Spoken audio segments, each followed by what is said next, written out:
Hello, this is the video for July 7th.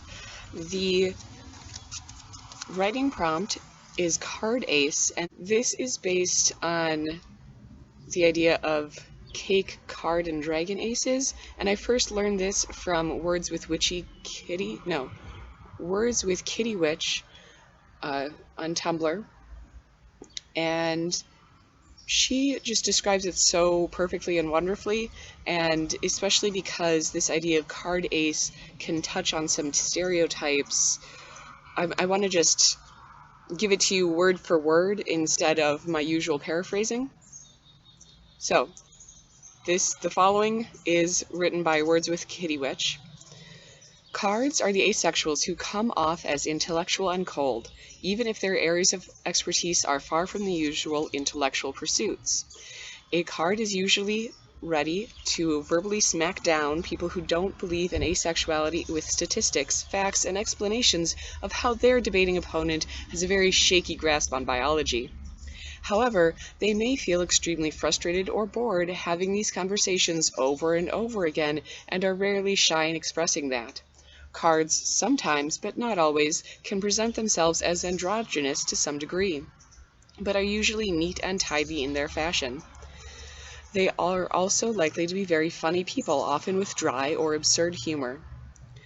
They are likely to express confusion or dismay over their allosexual friends' behavior, either out of genuine confusion or a rhetorical technique to try and get those who feel sexual attraction to examine their own thought processes. A card may find themselves looking into the camera as if they're on The Office, whether they're a real person or not. Cards feed into the stereotype that asexuals are too absorbed by mental concerns to even be aware of their bodies. Fictional characters headcanoned as ace are often also headcanoned as autistic, but one does not necessarily preclude the other, not in fiction or real life. People with a poor understanding of asexuality might say they seem inhuman or mechanical, but cards are some of the first people to point out that a biological process shared by the entire animal kingdom is not a very good gauge of humanity. Fictional examples of cards: Sherlock Holmes, Spock, and Katniss Everdeen. Okay, so that is the ace writing prompt. Write a character who is a card ace. Now,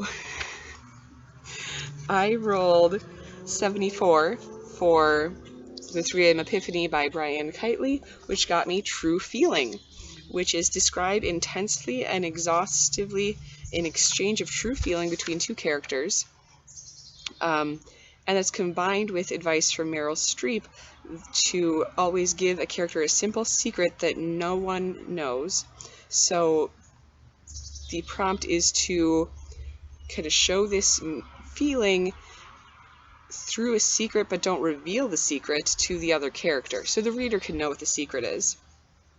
And I feel like that's a fantastic exercise for a character who can come off as cold, because card aces have feelings, and now this exercise is going to force you to show a true and deep feeling that a card ace would have.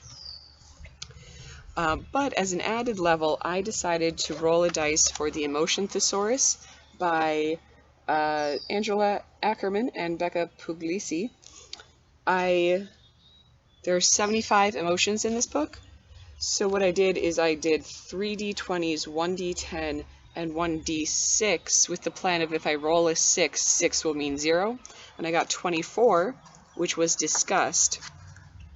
And one thing I like about this book is, so it defines the emotion. It gives you a big list of physical signals like flinching, recoiling, dry washing the hands, jerking away from contact. These would be physical signs of disgust. It also gives internal sensations like choking, a sour taste in your mouth, skin tightening. And it gives mental responses like feeling unclean, a compulsion to flee.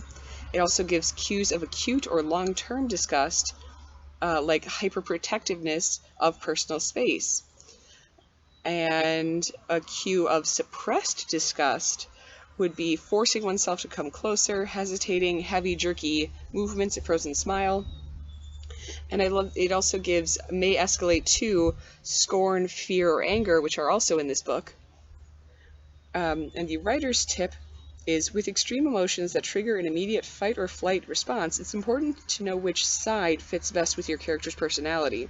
Like, would your character run away from it, or resist the emotion, or resist the situation?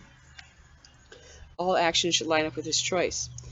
Okay, so I need a card ace who's going to feel disgust and have a secret that they don't end up revealing to the character they're talking to, but they are going to kind of express a true feeling of disgust. And the Rory's story cube is a magic wand.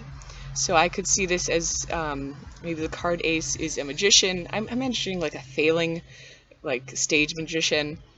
I'm not getting the feel of magic. I feel like this scene has a lot of input to it already, so I think just his career is going to be failing stage magician. Bye!